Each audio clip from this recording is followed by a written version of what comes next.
Bismillahirrahmanirrahim. Assalamualaikum warahmatullahi wabarakatuh. Alhamdulillah, kajian kita semakin mantap saja di membangun personality ini. Ulasannya ya mungkin orang bilang semakin dalam ya dalam lah. Tapi sebenarnya ya ini sebenarnya nggak ya biasa. Memang harus begini. Kita masuk kepada ayat selanjutnya berkaitan dengan kompilasi derivasi lapas yang berkaitan dengan manusia. Di ayat yang berikutnya kita ketemu lagi dengan istilah anas. Ya, secara tanzil ini dia urutan ke-21 ya. Urutan ke-21 dari seluruh derivasi kompilasi lafaz yang berkaitan dengan manusia. Ini juga nggak asing ayatnya. Qul a'udzu birabbin nas. Qul itu adalah sebuah perintah untuk membuat pernyataan.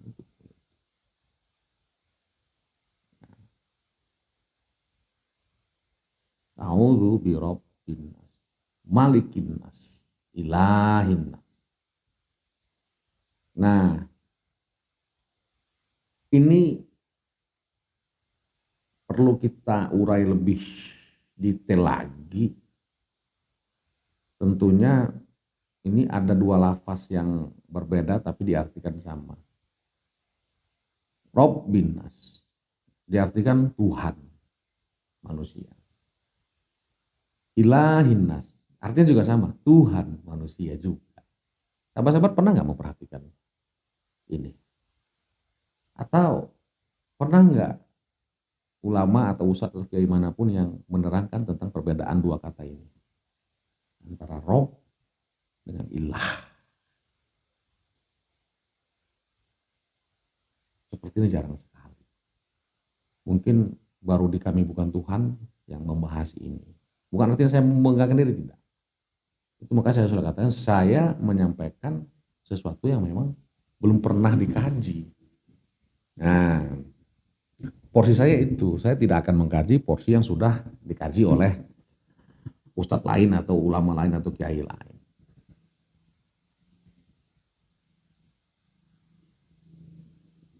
Ini sebenarnya Allah tidak mau bertele-tele bercerita tentang insan. Langsung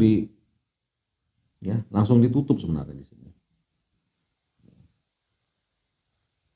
Ini adalah surat garda proteksi insaniyah. Ini garda proteksi insaniyah. Setelah melewati beberapa tanzil di atas yang insan begini, insan begitu, insan begini, insan begitu, langsung Allah membuat garda proteksi di sini.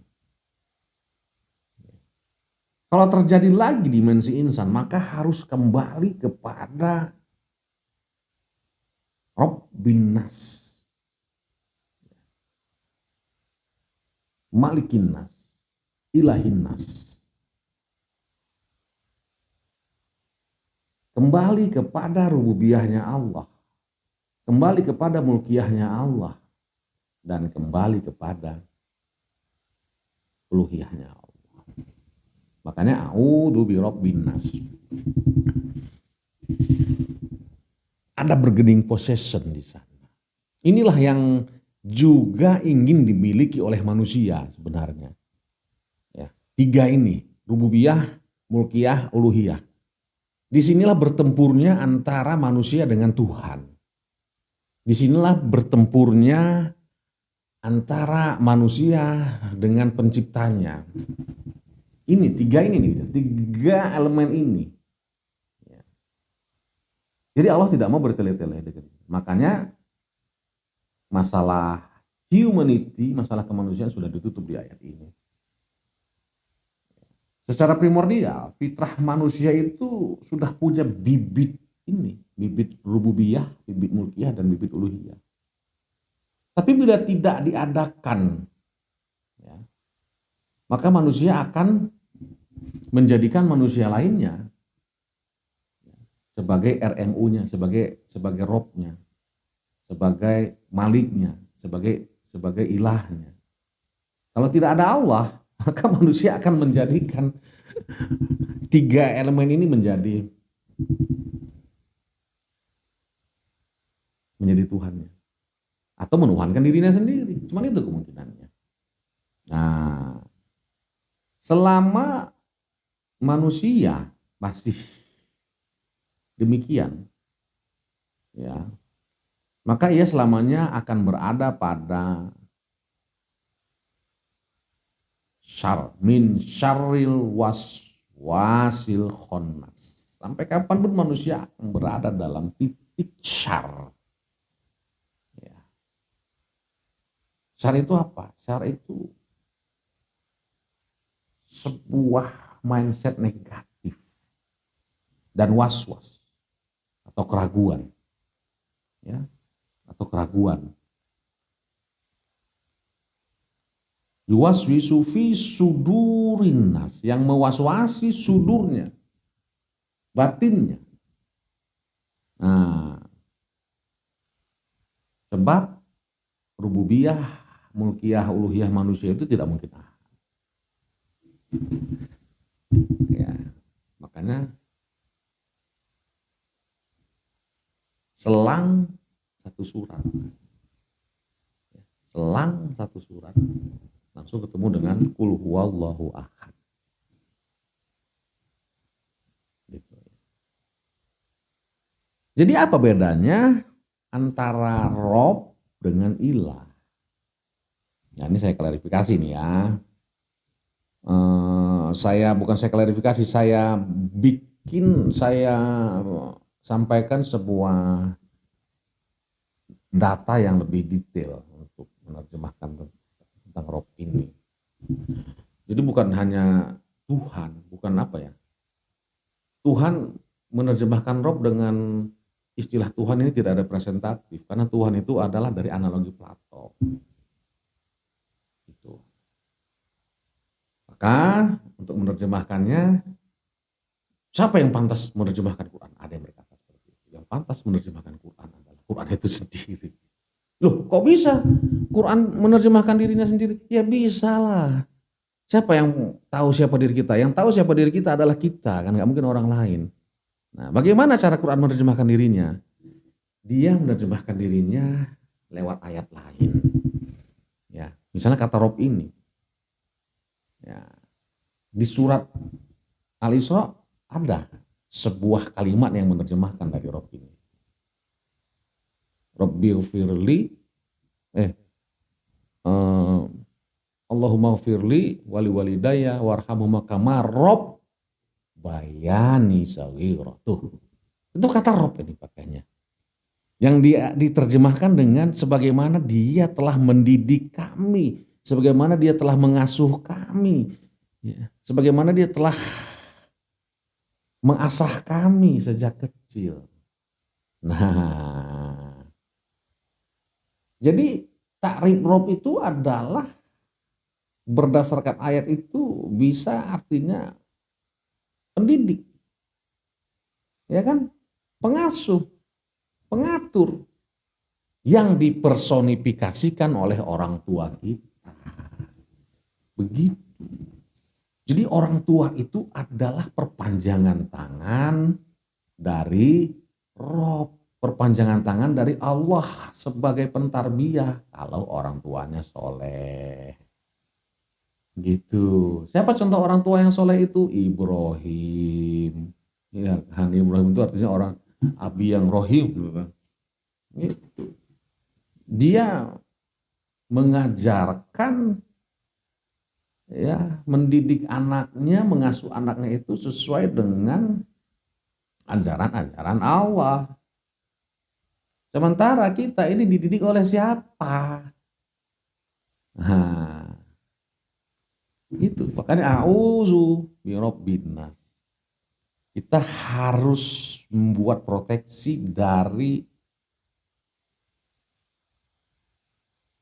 pengaruh pola didik pola asuh manusia. Ya, begitulah. Kadang-kadang Rob ini juga diartikan Tuhan kan, atau bos.